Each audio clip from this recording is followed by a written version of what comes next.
$180,000 is sitting in your tech company's vesting schedule, and you might forfeit all of it by leaving 1 year early. Most engineers think vesting is linear. Leave at year 3, lose 25%. Leave at year 4, keep 100%. The reality is different, and it's costing engineers 6 figures. Here's why you need to watch this if you're planning to stay at a tech job through full vesting. There's a mathematical trap built into your equity grant that nobody explains clearly.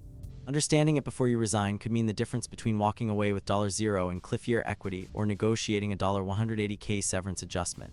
By the end of this video, you'll know exactly how cliff vesting works, what you're actually forfeiting, and when to negotiate if you leave early.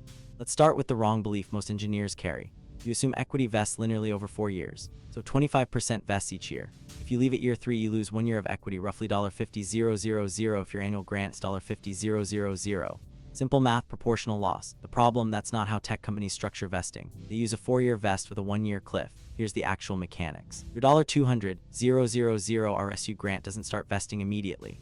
Nothing vests for the first 12 months. At the 1-year mark, the cliff, 25% of your entire grant vests at once, $50,000. Then the remaining $150,000 vests monthly over the next 3 years. So you're getting roughly $166 per month in years 2, 3, and 4. Now watch what happens if you leave at year 3. 9 just before your final cliff. You've been there almost 4 years. You've already claimed your 1-year cliff, $50,000, and you've collected monthly vests for almost 3 years. But the remaining $150,000, it never vests because you left before the calendar year flipped to year 4.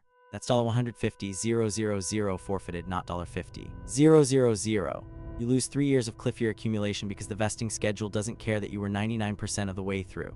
The math gap is brutal. If you leave at year 3 thinking you're losing 25%, you're actually losing 75% of the remaining unvested pool for that grant cycle. Over multiple grant cycles, which refresh annually at most tech companies, this compounds to $400,000, $600,000 in lifetime equity loss across a tech career. Why is this important right now? Bureau of Labor Statistics data shows average tech worker tenure dropped from 2 years in 2019 to 6 years in 2024. Venture capital funding cycles have shortened. Layoffs in 2023 and 2024 accelerated departures. Teams are restructuring faster. The window where equity fully vests is collapsing, which means more engineers are hitting the cliff year departure trap. Consider a real scenario. You're an L4 software engineer at a big tech company earning $130,000 base salary plus $50,000 in annual equity grants.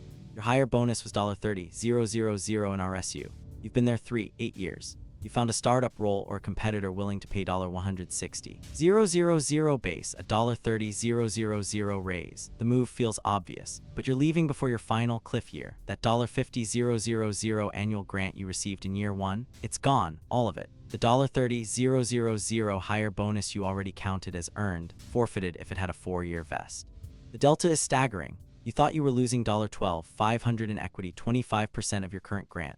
You're actually losing $180,000 in total unvested value across all grants. That $30,000 raise is now only a $15,000 real gain when you account for the equity cliff. So what do you do? First, pull your equity grant agreement and your option pool statement from your company. Look for the vesting schedule. If it says 4-year vest with 1-year cliff, you're exposed. Calculate your exact unvested balance. Then if you're considering leaving, negotiate. Ask for stay bonus that covers the unvested cliff year equity or request an acceleration clause that vests remaining grants upon departure. Tech companies won't volunteer this, you have to ask. Second, time your departure carefully. If you're at year 3, 5 and the market is hot, staying 6 more months might be worth $90,000 in additional cliff vesting. If you're at year 2, leaving might cost you $150,000 in unvested equity. Do the math before you resign. Your career is the largest asset you own.